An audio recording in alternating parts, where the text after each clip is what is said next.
And hello, everybody. You're very welcome to a new episode of Music Evolves here. I am your host, Sean Martin, where I get to talk about a passion of mine, music, and another passion of mine, technology, and the combination of the two, and how those two to come together with creativity to help music evolve and touch us all in ways that maybe we expect, maybe ways we don't expect. And that's the beauty of it. Music can come in many forms, one of which is through medium LP, long play records. We're going to talk about vinyl, kind of the history of vinyl and the future of vinyl as well. And I have a very good friend on with me, Larry Jaffee. Good to see you, Larry. Nice seeing you, Sean. It's been a while. For those who saw the post, we've known each other for quite a bit. Met in person for the first time just the other day. It was really good to have that moment with you. Yeah, same here. It's nice to have you on this coast too. I know the East Coast, the right coast, as some might say. I love it here. I didn't wear my Yankees hat, but I am in New York, and I love the city and the energy and all the options for music. Literally, in the last 3 nights, I've been to 3 different shows, all about music. Oh, oh. Yeah, and I might go again tonight. The Philharmonic is playing, so lots of opportunity to experience and explore different genres of music and meet different people and feel different things every day. Um, so Larry, you and I met. I don't know how many years. We won't date ourselves. How many years ago we met, but we crossed paths in the cybersecurity world. You're a journalist. I'm a journalist. We talked about threats and risk to business and it's an exciting space, but not like music. And like like me, I believe you have a passion for music, and you have an even deeper passion for vinyl and making vinyl and listening to vinyl. You even brought a portable record player the other day when we met and spun a few records, which was it was pretty cool. That was a moment in itself. So maybe for folks who don't know you yet, maybe a little background on who Larry is and what you've been up to. Describe your love of music and your why you have an interest in vinyl, and then we'll get into why vinyl. Okay. Well, first of all, I love that the podcast is called Music Evolves because you couldn't have a better name to describe what happened with the vinyl comeback. And unlike cybersecurity, the music industry often goes through cycles, but they're very slow catching up, as an industry. I mean, some things happen, but I'll give you an example. CDs launched in 1983, but it wasn't towards the end of the decade where it really connected with a consumer audience. And the industry sort of made it happen. But to your question, who am I? So I guess it was my love of music began as a child when my grandmother gave me a transistor radio for my 5th birthday, and the Beatlemania was happening. And my father, actually, I remember us watching the Ed Sullivan show, and my father said, "The Beatles are a communist plot." And I really didn't know what a Beatle was, and I don't know. I didn't know what a communist was, but whatever it was, I wanted to know more because it gave him that reaction, Um, and I also, one of my earliest childhood memories actually is taking a bath, probably in 1964 too, when the song "Downtown" was on, and I was singing along again. I didn't know what "Downtown" was, but it's just I like this Petula Clark, the English singer, actually. So I guess my mother had the radio on, and my mother was a big music fan. Bobby Soxer with Frank Sinatra and all that stuff. So fast forward to the time I was about 11, and I started a new school, and this kid had a tape recorder, a reel to reel, but a small reel to reel. and he played it for me, and I was just amazed that you could record your voices, and I was like, I was putting two and two together. How can I do this with music? Now I wasn't a musician myself at that age.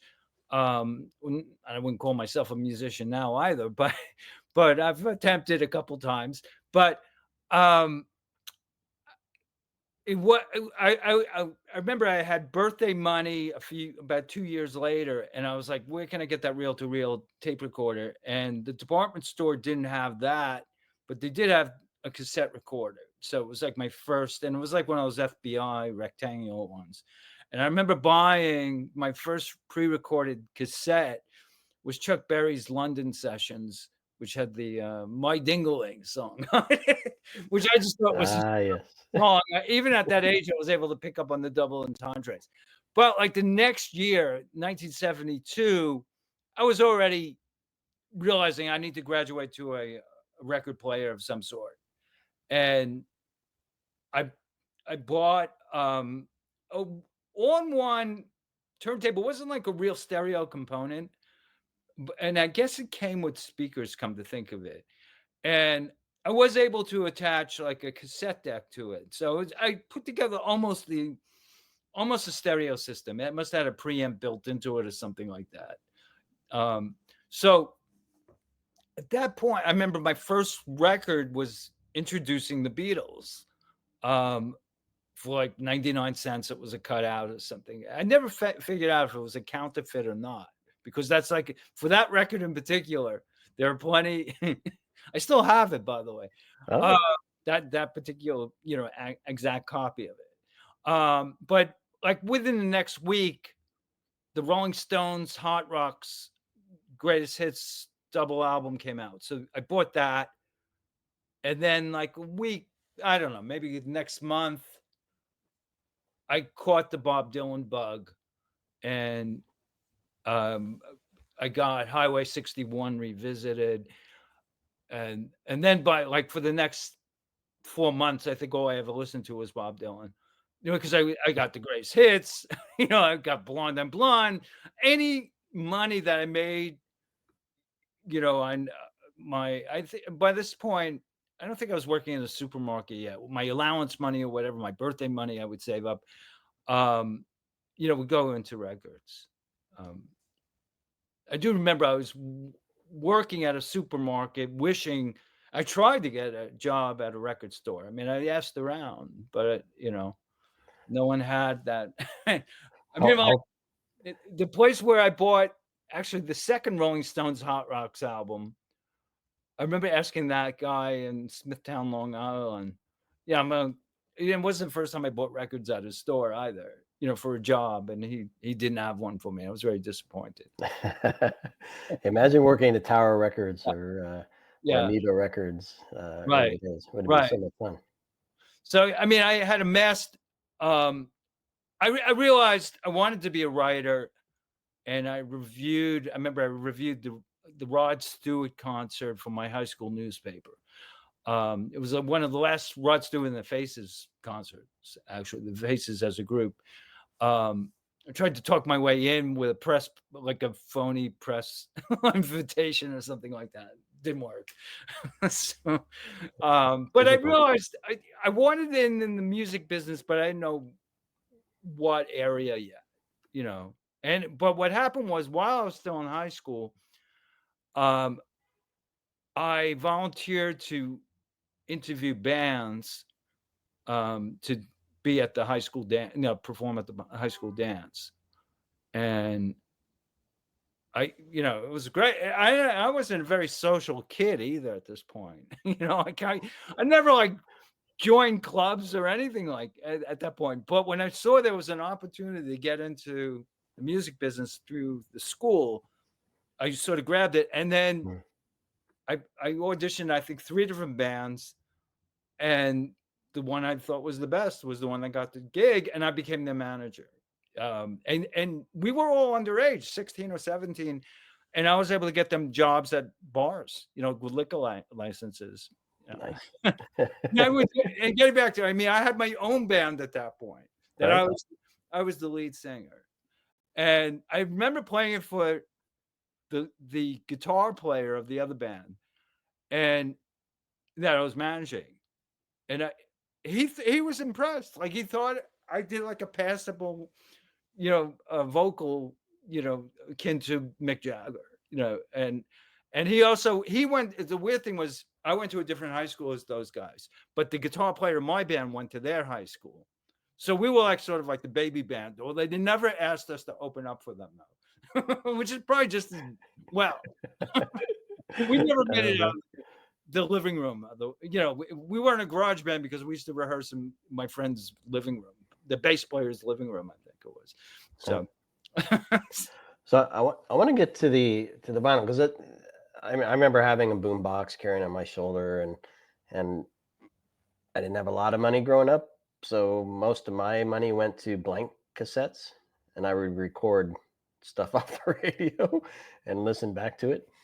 Um, then eventually I got into cassettes, and I have a ton of CDs, and I have some collector albums, LPs. Um, Not, I know they're a huge collection. I believe you have a decent collection of records as well. But I guess for me, that I was there in a time where you could create your own and record your own music on a cassette, right? And kind of capture your own moment. It's hard to do that on an LP.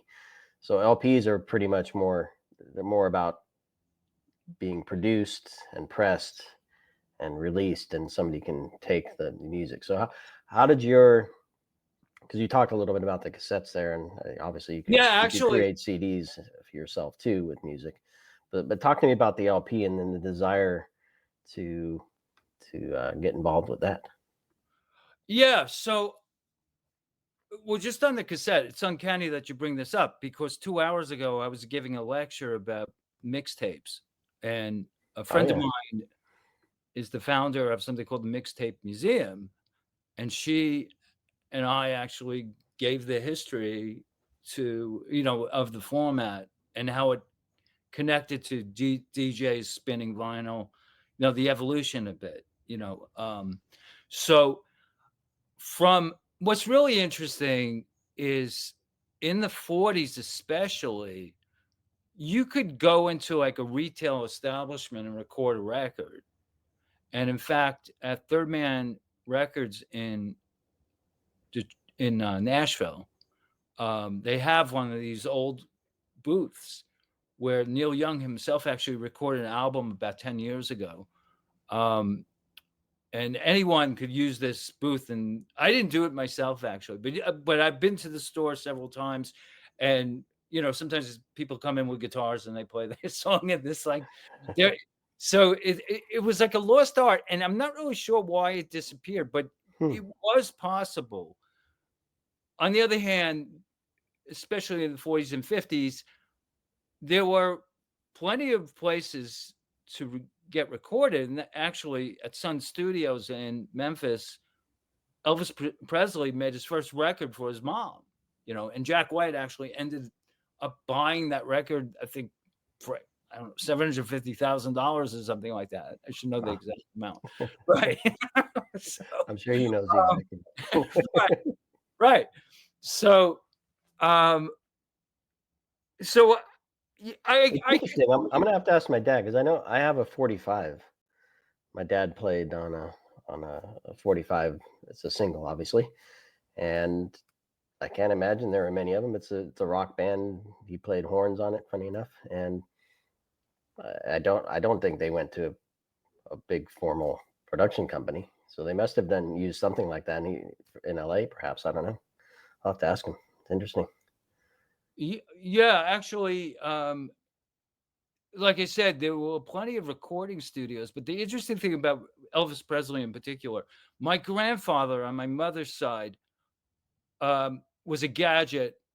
He was a mailman. He was a letter carrier, but he had these interesting hobbies like photography, and he was like the first on his block to have a color television, or and when he also loved Elvis Presley, and I understood that he had a record collection although I only met him a couple of times actually, because my grandmother and my grandfather were divorced by that point in the 60s. So I had been to his house maybe twice in my entire lifetime, and then he died in 1969. So, but I remember once I was a teenager collecting records by that point, and I asked my mother what happened to the Elvis records, and she said she didn't know.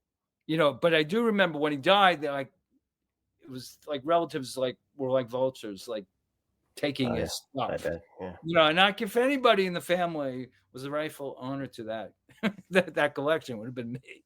But um, but I mean, through college, once I graduated college, I was always writing about music.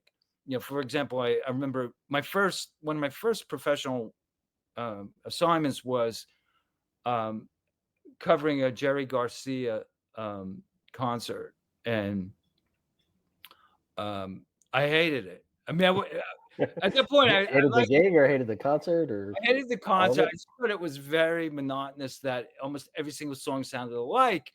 I did like the Grateful Dead American Beauty album, so it wasn't like me, but the Deadheads hated my review and they let the magazine know. But that didn't deter me at all. And also around the same time, I had published an article in a fanzine about Sid Vicious's murder trial, which I actually covered. It was a pre-trial hearing at the court. It was my first glimpse of what a media circus can turn into. And I was in the elevator alone with Sid Vicious and his lawyer. And one of the things that I asked him, I knew I couldn't ask him about the case, did you do it?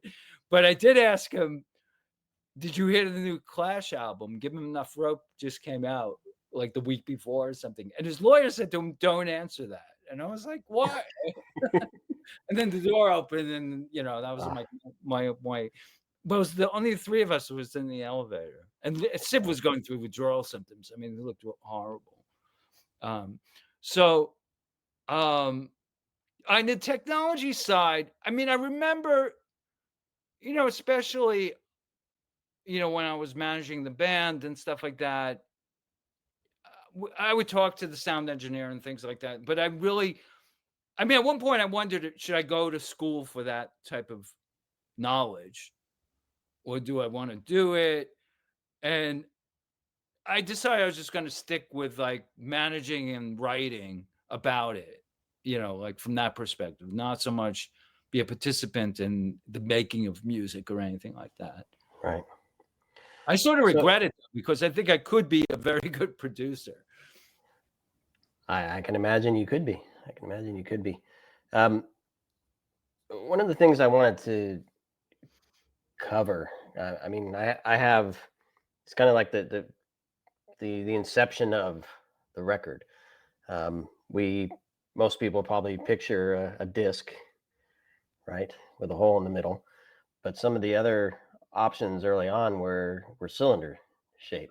Yeah, actually, And that was the first format war. Edison had the cylinder, and Emil Berliner, a German expat, moved to the United States in 1888. Actually, patented the first circular record.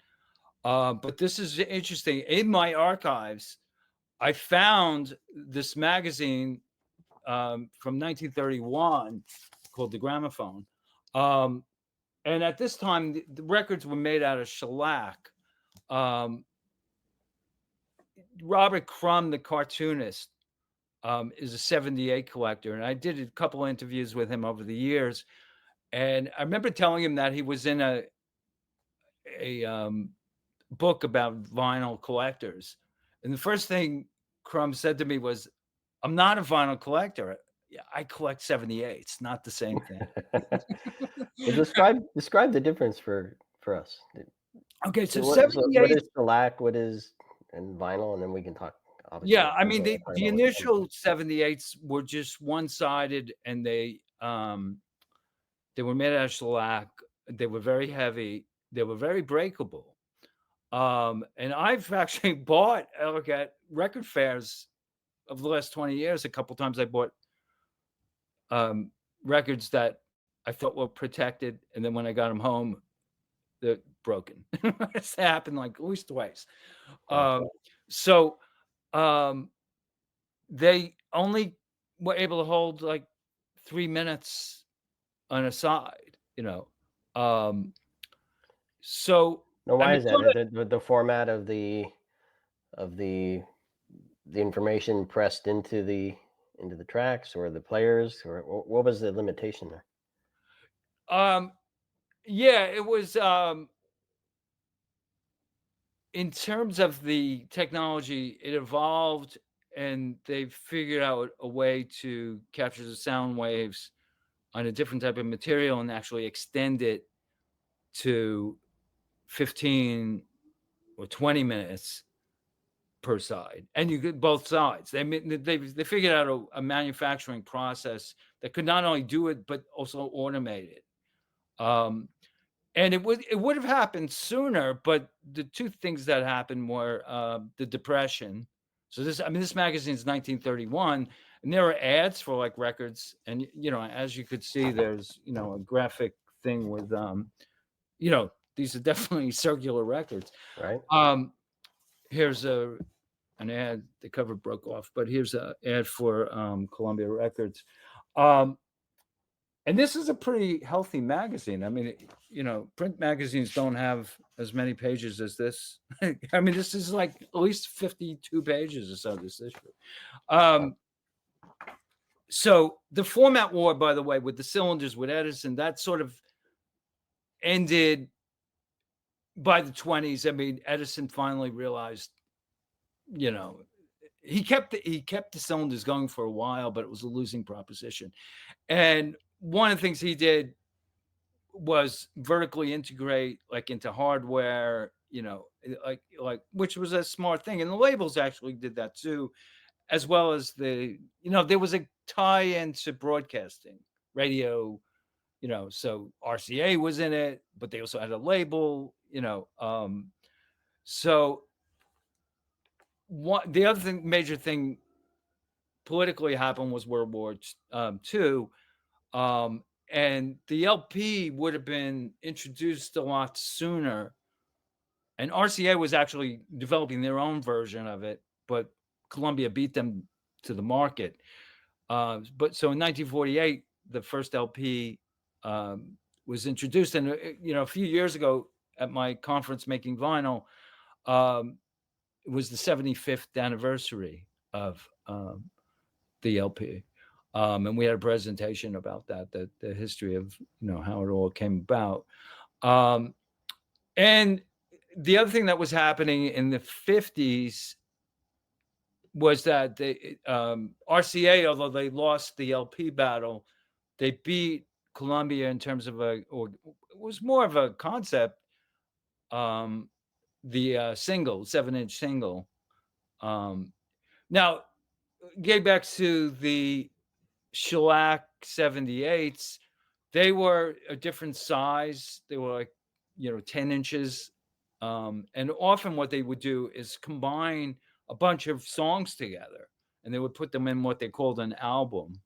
And I was friends actually with the man who was credited as the father of modern album packaging, Alex Steinweiss.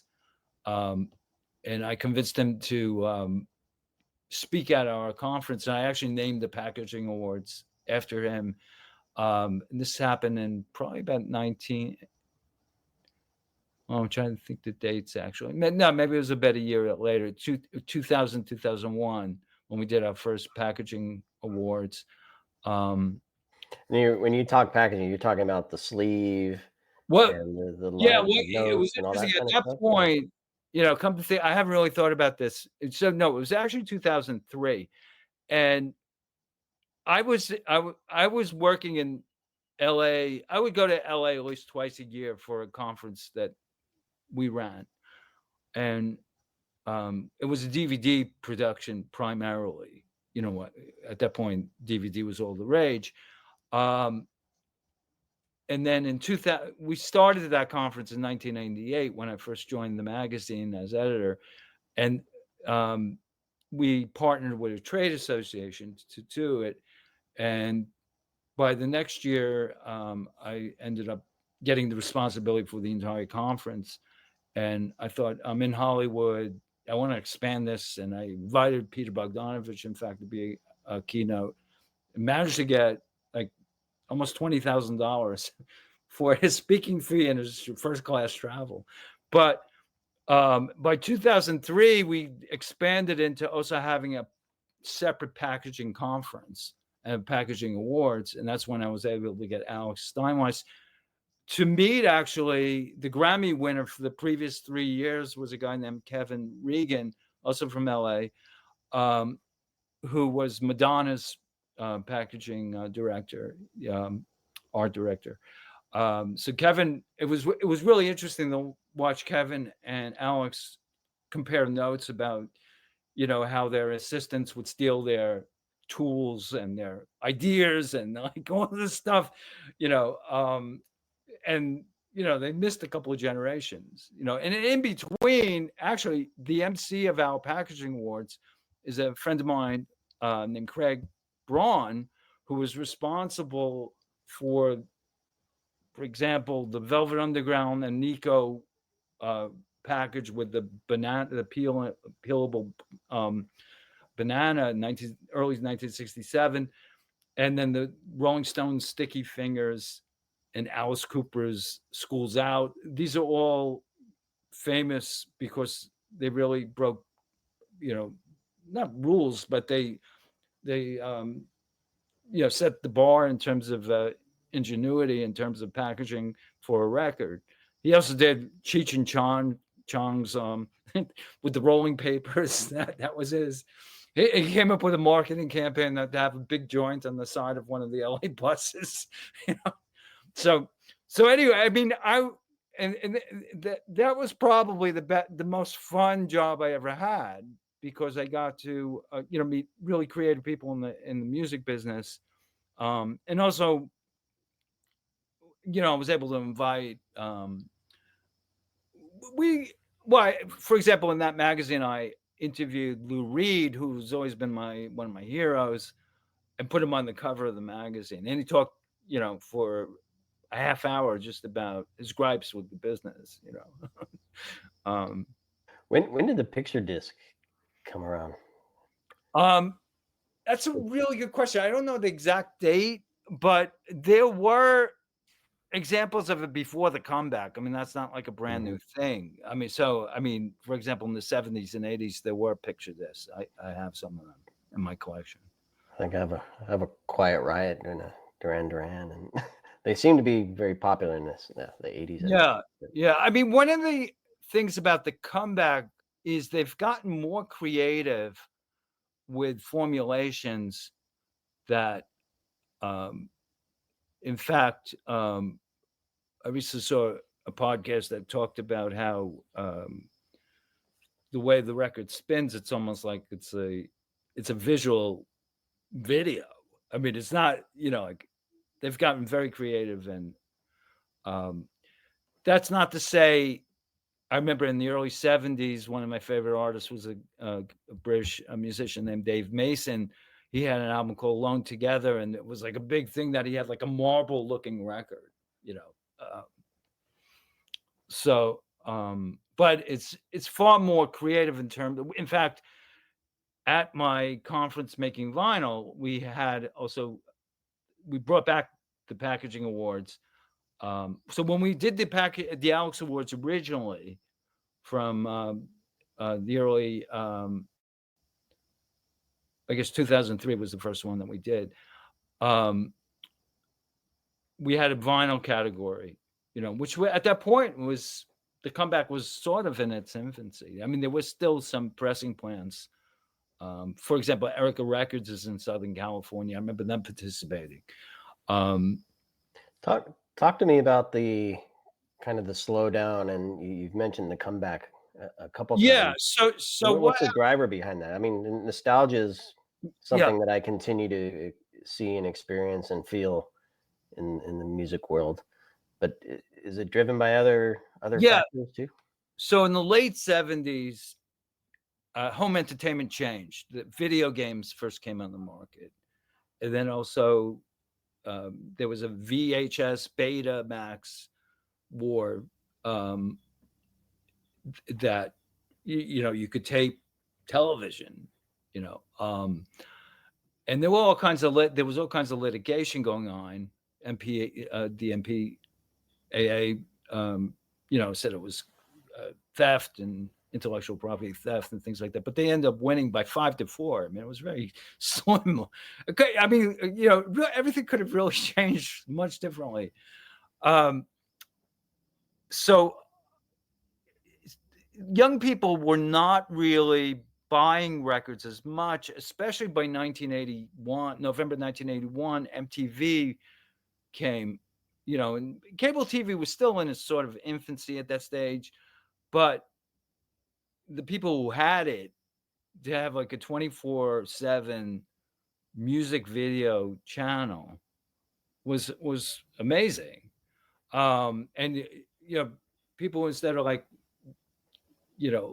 listening via the stereos and buying records or tapes, cassettes. I mean, and let's not forget 8-tracks were really popular in the 70s.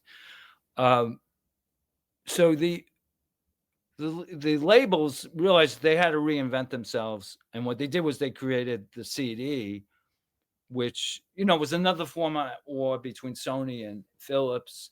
They made peace, and what is great about the CD is it got people used to rebuying their collections on a completely different format. Although the music was the same, but they rebought it, but at twice the price, which is, it's like history repeating itself as far as the vinyl comeback.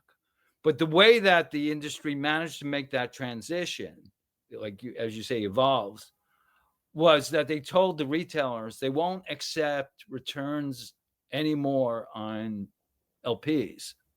So often the labels would manufacture more than they really needed. The industry was really corrupt at the time. They would keep 2 sets of books. And there was a adage that, records were shipped platinum. No, I'm sorry, shipped gold, but returned platinum. Gold is 500,000 copies. 1 million. And the reason they did that was because, and this could be even a band like The Who, right? That the cutouts, they didn't have to pay the artists as much money. So it corrupt. I mean, it was really not a very nice time in the industry. And Right. I mean, not that. I mean, there was also counterfeiting. There was bootlegging. Mhm. And I actually interviewed one of the people who ended up, ratting out the mob connected gangsters who were in on this. I took the FBI people. I mean, I did some investigative reporting. Billboard actually published one of my articles about that stuff. So I think the industry rode the CD cash cow too far by keeping prices way high. Because, in fact, my first article was about CD prices. This was in 1998, early 1998. What really happens with that 1798, list price, when I learned that at the most it cost like $1.50 to manufacture the CD. Where was the money going? And much like today's streaming world, with most of Spotify and all the other streaming services accounting for most of what appears to be the music valuations, it's like smoke and mirrors, really, because that does not really trickle down to the music creators and the artists. It's the deals that they make with the major labels, and then depending what kind of contracts they have with their artists, do they get paid that. Does that change any with LPs? Because I know a lot of artists have made an effort to release records, not just Yeah, I mean, the artists have more power than they usually. A lot of artists, and I know this from the managing side, a lot of them don't want to deal with the business stuff at all. But the more savvy ones realize that they don't have to say yes to everything during the negotiation period. And what they can do is when they go on the road, say, well, we want to put out our own records. I mean, I'll give you an example. I had interviewed not interviewed, but I met him at a gig. Mark Lanigan, who passed away a few years ago, great independent artist, was in a band, what are they called? Screaming Trees out of Seattle. They were part of the grunge scene that came out of it. They were assigned to, I think, Sony at that point, the Screaming Trees. But Mark Lanigan, once he left that band, he did almost everything independently. I mean, very rarely would he have put out anything on a major label. And I think there was a reason for that, because he wanted the freedom to do what he wanted. And the independent labels, who were really behind the vinyl comeback in a much bigger way than the majors, with the exception of Warner, which was never sort of gave up on vinyl like they would do. Like they would put out like a Neil Young greatest hits, which they didn't really release on CD. They thought it might be a special thing for vinyl collectors. The other thing about the vinyl comeback is that it never really went away, because there were audiophile labels like Classic Records in Southern California, for example, that were putting out really great packages and great sounding LPs. There's a company in Southern California called RTI, pressing plant, that did really fantastic work. They're still in business. There was another one called Rainbow Records, which was the oldest for a long time. And unfortunately, they decided not to continue just as the pandemic hit, but also the cost of doing business in California just became too much. And in fact, the movie Straight Outta Compton used Rainbow Records office. And you can see the plant actually in the film. And the owner, Steve Sheldon's a friend of mine, and he told me how they came in and used his facility for some scenes and things like that. So getting back to why the comeback happened, it was around the same time that Tower Records went initially chapter 11 and chapter 7. So in 2007, there were two or three factions of independent stores that talked to each other a lot. And they realized that anytime when somebody would bring in a collection of used records that they wanted to get rid of because they were buying CDs, those records would be bought almost immediately. And it happened on a repeated basis. At the same time, some of them also had they also sold comic books. And the comic book publishers had something called the Free Comic Book Day. So two different retailers, one in Atlanta and one in Maine, basically went to one of the heads of the this consortium of retailers and said, maybe we should do like a holiday for, what we sell, and out of that idea, they met in Baltimore in the fall of 2007. And the funny thing is they left this topic for the very last thing, and people were leaving the convention and like the conference, and there were only like a dozen people left. And it was sort of like Woodstock. People claimed they were there, but you wonder if they were just Actually, at that I'll moment, give you an example. Newberry Comics is one of this like small chains that they do a really good job in curating what records they put. And they also license their own records, and they do special colors and editions and things like that. So anyway, everyone thought this one guy was the representative, and so he reached him on the phone and he said, It wasn't me. It was my colleague, and so I interviewed the two of them together actually for the book. The interesting, you mentioned me writing about cybersecurity. So, um, in the fall, it was September 30th. I learned that SC Magazine was being sold and they didn't need my services anymore, and I was writing pretty regularly, for them at the time, and it paid really well, by the way, compared to any other journalism.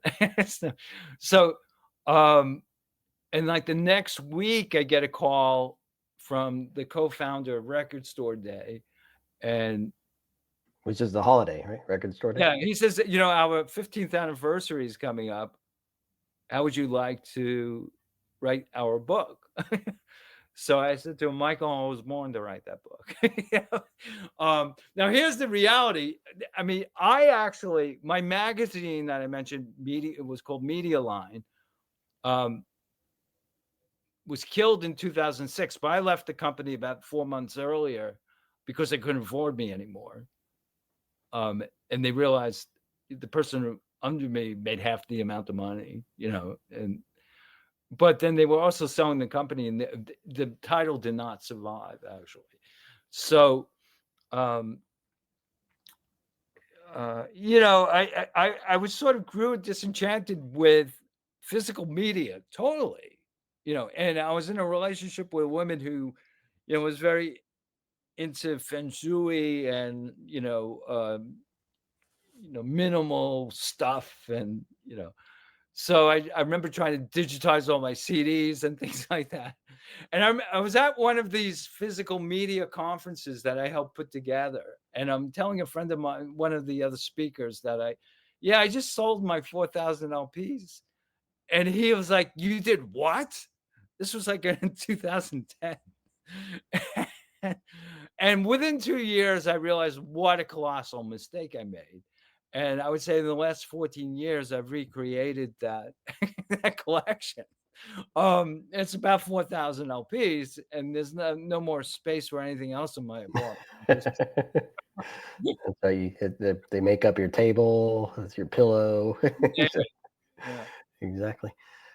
Well, I think there's certainly, I mentioned nostalgia. I think there's certainly a desire to have LPs, and I know kind of the packaging and the marketing. There's a lot that kind of goes along with a record as well. That I know some of the artists put together that kind of extend the value beyond just the record too. So I think there's a lot around that. But maybe I know we're getting here on time, but I want to talk quickly about the kind of the quality and what you hear when you play Well, a record versus a CD versus streaming. And there are people who may not know the difference or tell the difference, and then there are certainly people, audiophiles, you can say, "No, I need an LP on a tube based stereo system," right? I have a buddy who has a tube stereo system. It's pretty cool. I never considered myself an audiophile, mainly because I never wanted to spend that kind of money on hardware. Um, it just seemed like a very intense hobby to have, constantly upgrade. And whereas I was fine. In fact, I was writing for High Fidelity. I did some reviews for them. If they knew what kind of like lousy CD player I was using, Symphonic, which at the time I paid $300 for. But it was, and the speakers were nothing special. I so you could argue forever which format is better, but it really depends on what exactly you're listening to, because the vinyl production process can go wrong in so many different places. But the same thing, a CD has to be properly mastered as well.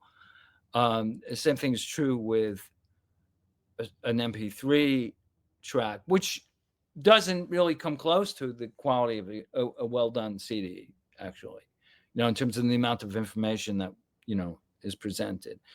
To your point, though, not everybody's ears really listen that carefully. But there were bad sounding CDs in the beginning too, because they didn't master it properly, and they just used the vinyl masters. And Apple actually, that was like the stopgap. And just going back to tapes for just a brief moment, from 1985 until about 1992, the cassette was like the leading pre-recorded format, because people eventually gravitated towards the CD, because that was all that the retail stores were selling by that point, because they weren't accepting the returns, but they would take the returns back on the CD actually. So, and that's how they made sure that the format stuck. But getting back to record store day, so in 2008, Michael Kurtz, one of the co-founders of this, they coined it Record Store Day, spoke to a lot of labels. And initially there was only about a dozen special releases. That was the only time you would get this limited edition thing. But what they did was they got Metallica to do an in-store appearance on that first Record Store Day, and there were over 500 people there. Rasputin was the name of the store, and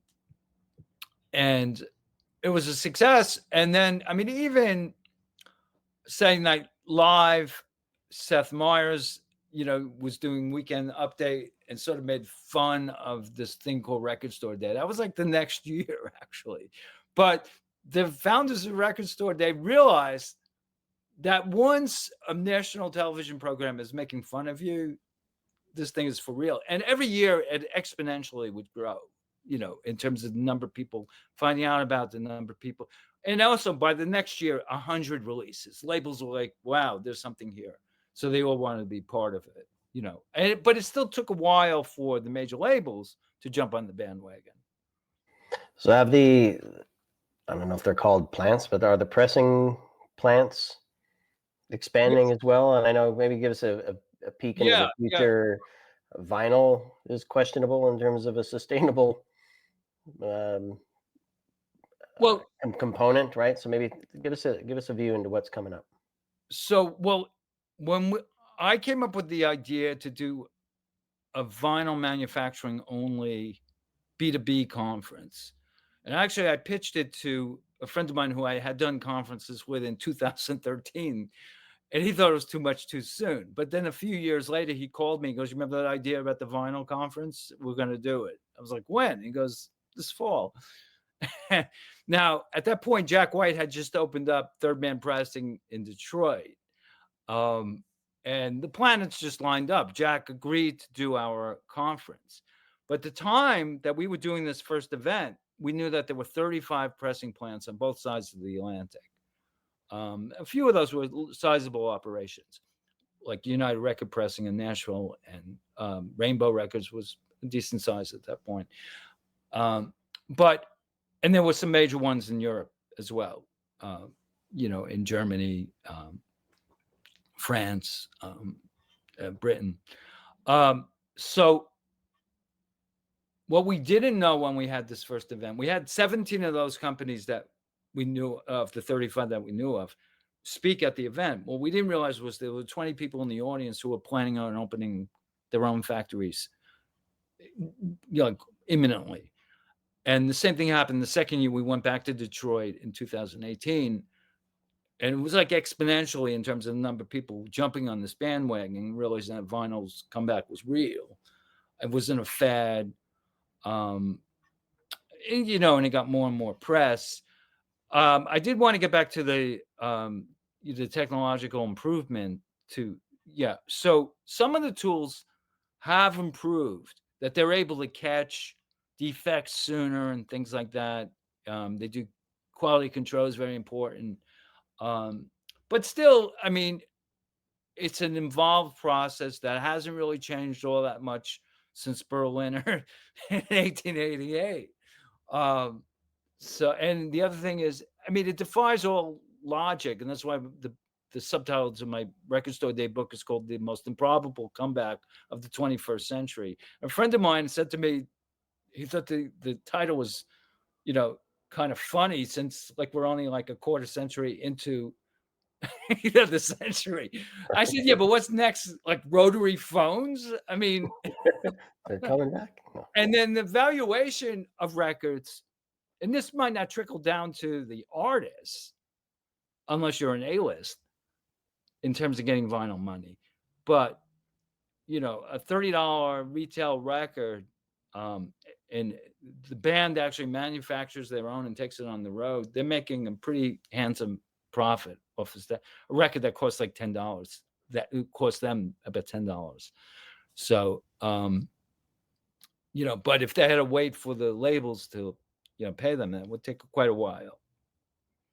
And the other interesting thing about the future longevity potential is young people are now interested in it.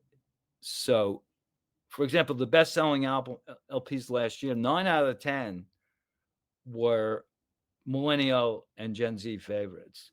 And true, Taylor Swift was counted for 5 of the 10. The only one that was not was Fleetwood Mac Rumors, which has always been on the list. And usually you would have like a Beatles Abbey Road or a Purple Rain or Michael Jackson Thriller. Those are the 4 that usually, or Pink Floyd, Dark Side of the Moon. Those are the ones that always show up. But kids, and I know this because I'm teaching a class now writing about music. Last semester, I had 17 students. Only 2 of them were into vinyl. This semester, I have 6 who are collecting vinyl, 6 who are collecting CDs, mainly because they can't afford the vinyl. They want to. And I have 20 in that class.